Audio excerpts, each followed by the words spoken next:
Hello everybody, welcome back to my channel, and in today's video I would love to discuss the new discovery set by Boy Smells, and they have done like a really big rebranding. I'm not sure if they have reformulated their old fragrances or not. That's why I want to review this whole discovery set and not just individual new fragrances, but of course I will start with new fragrances, and let me start with Coco Cream.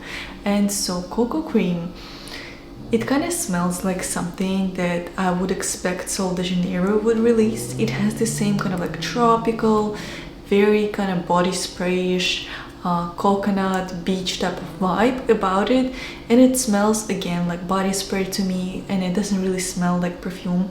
And I know that Boy Smells have reduced their prices, and now 50 milliliter costs $78, so which is like considerably cheaper than lots of other perfumes.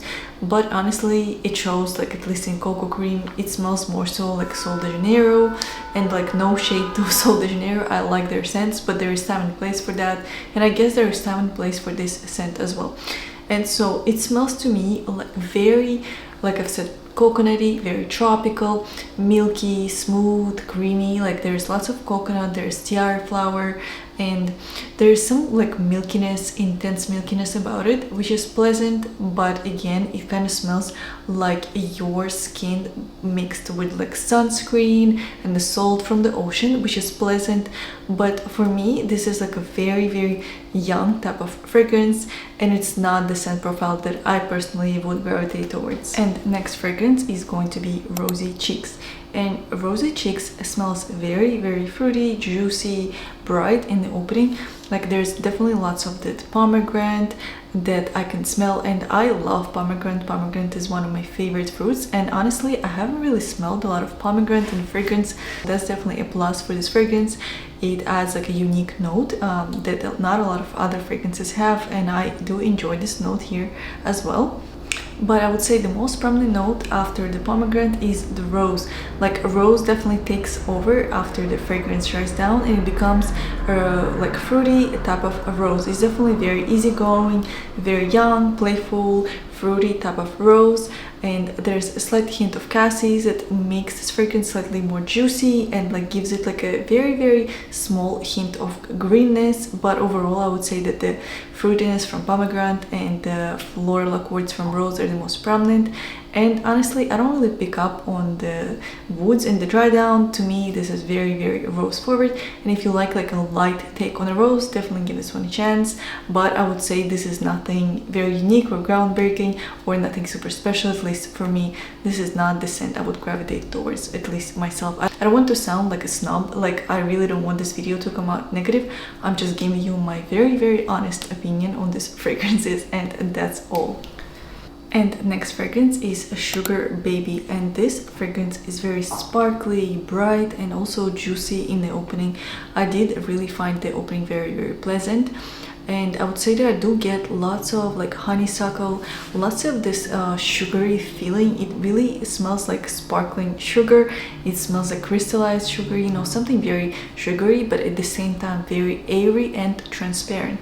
So in that aspect, it's very enjoyable, and it kind of does smell like a little bit watery, a little bit aquatic. There's some like dewy quality about it.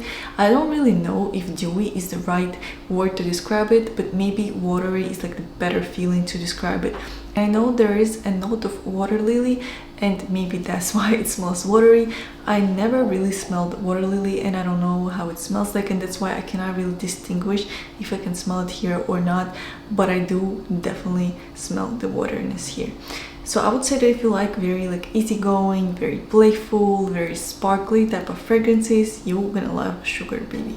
And the next perfume is Vanilla Era, and I haven't smelled this fragrance before it was changed, before the formula changed, and I'm not really sure if they have really changed a lot, so definitely keep that in mind. So I would say that this is very interesting take on vanilla, because it kind of smells warm and sweet like vanilla, but also it has this kind of like sour aspect that kind of turns me off, and I guess that's coming from espresso. Like it definitely gives this a very sour type of kick, which personally I don't really enjoy, and I do pick up on some floral accords here. Maybe it's coming from tulip, maybe it's coming from something else, but I do pick up some slight like floral hints here as well.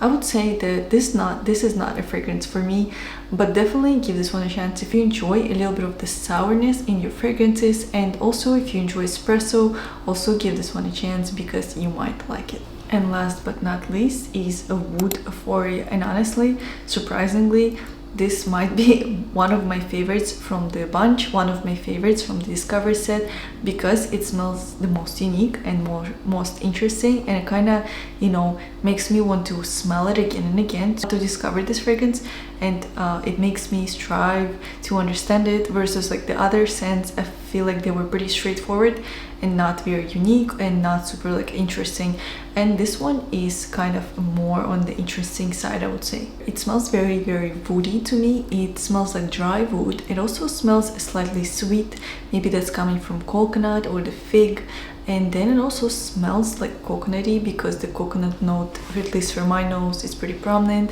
and it smells like dry, warm wood with hints and touches of sweetness, but the sweetness is not overbearing, it's just there to kind of make it more wearable. And then I also get some smoky accords, which adds like even more uniqueness to this fragrance.